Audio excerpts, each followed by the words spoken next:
Morning, and it is morning. Okay, today what was coming through me was radical responsibility. Responsibility, that's also something that we quite often view as negative. Oh, my network seems to be a bit iffy today. Oh well. But really, for me, a really good example was the realization that I was blaming my partner for my kind of creative block, which is really unfair.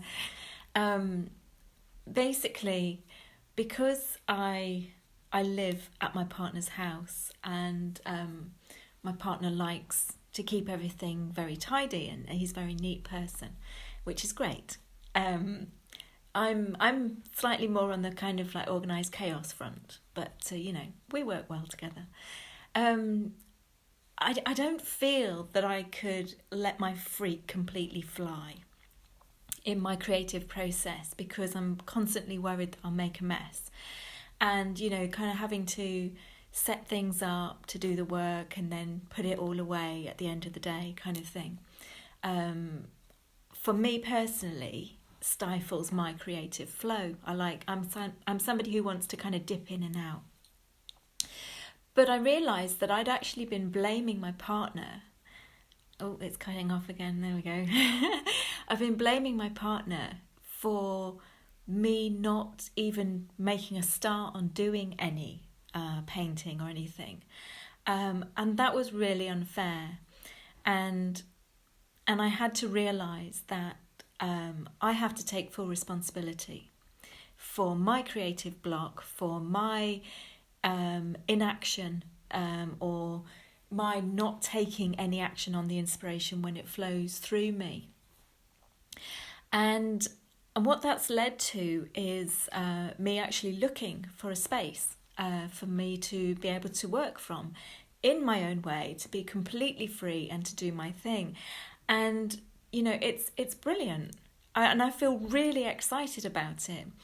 So radical responsibility is really about looking, where are we externalizing something, where are we not taking full responsibility, where are we feeling the victim of somebody or something or a situation. Because the truth is, we never have been the victim.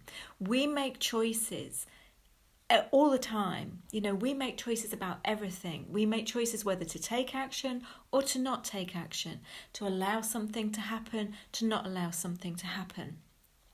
Now, sometimes it can feel, and I have been there, it can feel that we're kind of trapped in situations and our choices seem very limited. But we still have choices that we're making. I've been in abusive relationships in the past, and I will hold my hand up and take responsibility and own the fact that I remained in those situations. I allowed people to treat me, speak to me, to treat me and speak to me in the way that they did, without standing up for myself, without saying anything, without doing anything about it. Well, it took a long time for me to actually build the courage to do anything about it. But I can sit here now and look back on all of that and accept. And that's the other thing.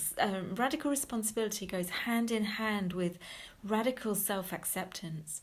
Accepting and owning our part in it, whether our choices were to take action or to not take action, to stand up and say something, or just to take whatever we're receiving, and to trust in our heart and believe that there is something better, or to remain where we are because we're too fearful to make any changes and to step outside of the box that we've created for ourselves.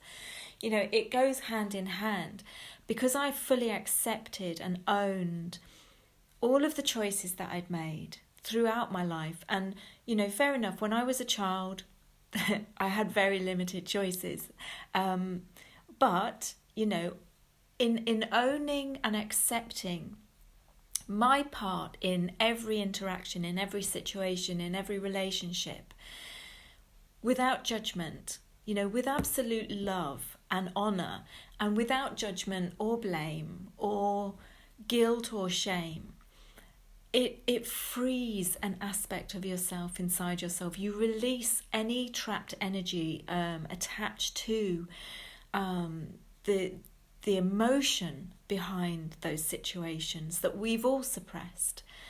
Because if you're not in alignment with your heart, if you're not allowing energy just to freely flow through and expressing yourself in the moment, true to yourself as you feel in that moment, then you are suppressing energy somewhere.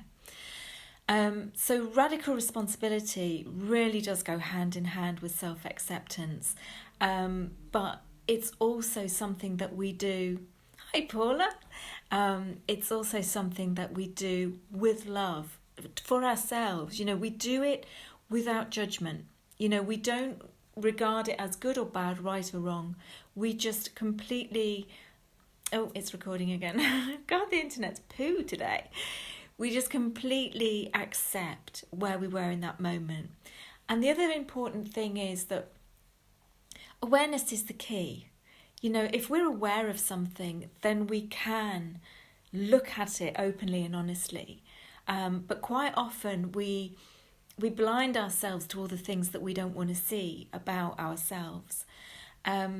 And that is something that I've certainly done with this situation about my creativity and me blocking it.